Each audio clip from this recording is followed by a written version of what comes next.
Hey everybody, welcome back. This is part 2 of the cabinet building series here. What I'm doing is now installing first the hinges so that this way I can get an accurate measurement of how wide I need these doors to be, because I need them to sit in a specific spot from the barrel of the hinges to the middle of the center stile here that supports the door where it's going to close. Now also, to make sure that I locate these hinges correctly and put them exactly where I want them to be, I'm using a VIX bit or self-centering drill bit, and that's going to allow me to place the hinges exactly where I need them, and when I screw them in, I'm going to use the impact driver just slightly and finish them off by hand.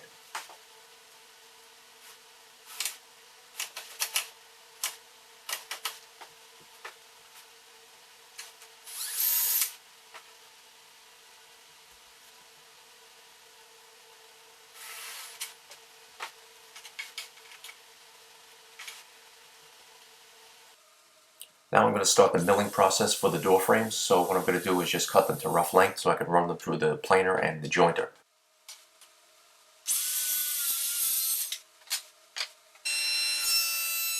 I'm running them through the jointer first because I want to flatten one face and I have to also joint one edge. This way I can run them through the thickness planer and then put it on the table saw so everything is completely surfaced on 4 sides.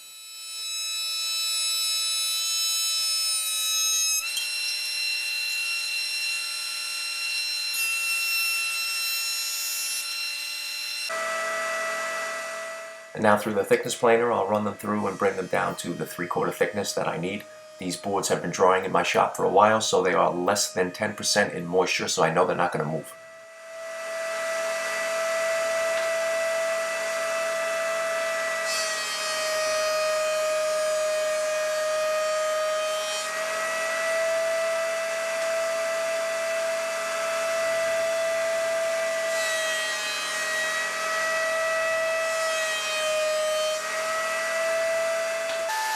Now over at the table saw, I'm going to rip them down to their final dimensions, which is going to be 1 3/4 inches wide in this case for this build.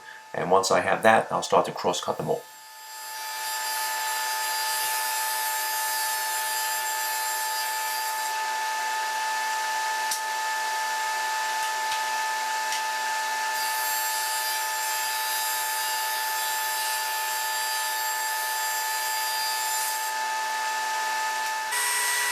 Now over at the crosscut sled, the best way to ensure that all parts are equal for these doors so everything is square and everything looks perfect, you need to set up a stop block when you make these repetitive cuts.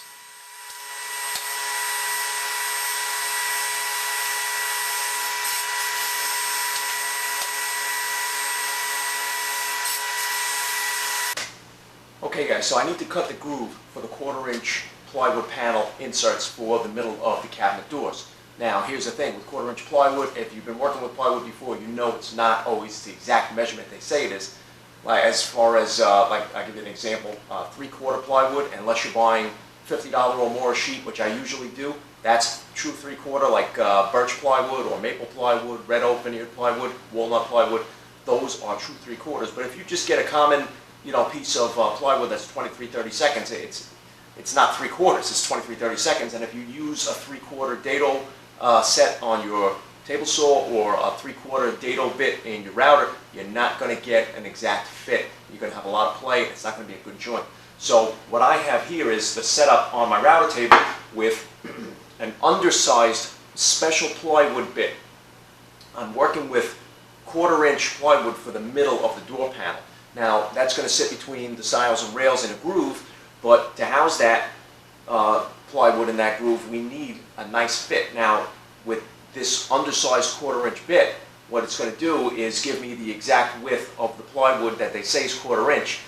This is made specifically for that. So what I'm going to do is I centered, I'm working with the, you see I milled it down to 3/4 of an inch. Half of that is 3/8. So that's my center of my stiles and rails. So what I'm going to do is, since I made that mark there, I'm just going to center the bit there and adjust my fence so that I can run these through, and I raised it 3/8 height also so that I know I'll add 3/4 of an inch to my dimensions for my tongue that's going to go sit in those dados when I make the stiles and rails to glue everything up. This way we don't have a gap at the top. Alright, so let's get this set up and then we'll run this through, get the groove, then we can cut the rails, the tongues to fit in there, and we can glue up the doors.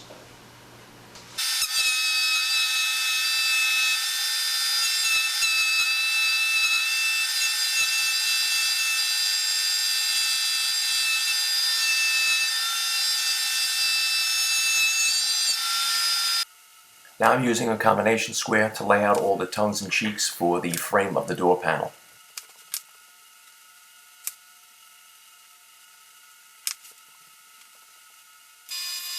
And back over at the table saw, the first thing I'll do is make all the shoulder cuts.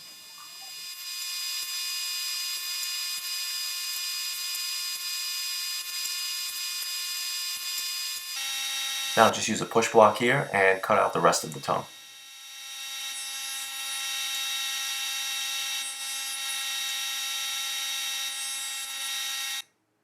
Now I'm just going to do a quick test fit here.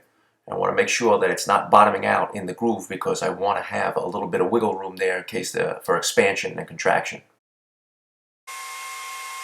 Now that the door frames are all sized, I can cut my center panels.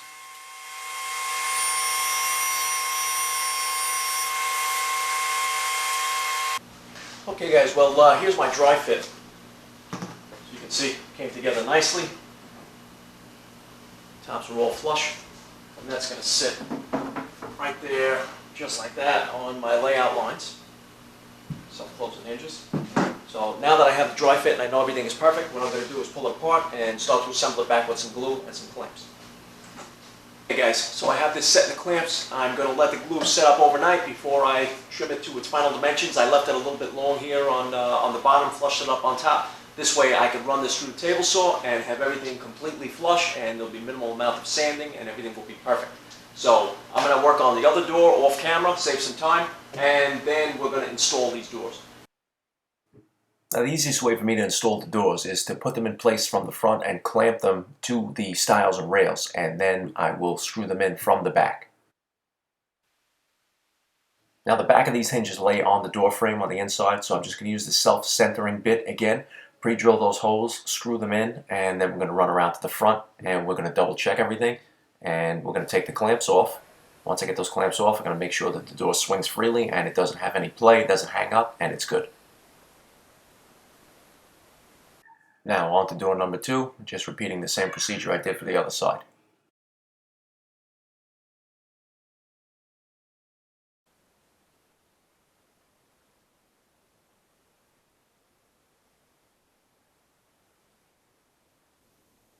Now I have both cabinets up on the workbench here just to see how they're going to look side by side when they're sitting in the client's basement, and everything's looking really good. Everything's lined up, all my reveals are the same. All I have to do now is cut a top and then the toe kicks, and I'm done.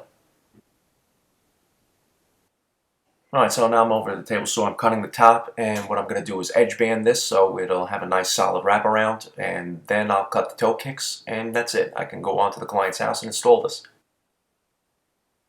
Alright guys, here's a shot of them installed. Unfortunately, I wasn't able to take my camera in with me to do the install, but I did get it done in about an hour, and the client was very happy, so that makes me very happy. Now he's going to have these painted solid white, maybe with an antique glaze, so that's going to look great. I'll update some pictures on my Instagram. I'm glad you guys were able to join me for this. Make sure you subscribe. Stay tuned for my future videos. I have a lot of projects coming up. Don't forget to follow me on Instagram. Make sure you give me a thumbs up if you liked it, and I'll see you guys in the next project.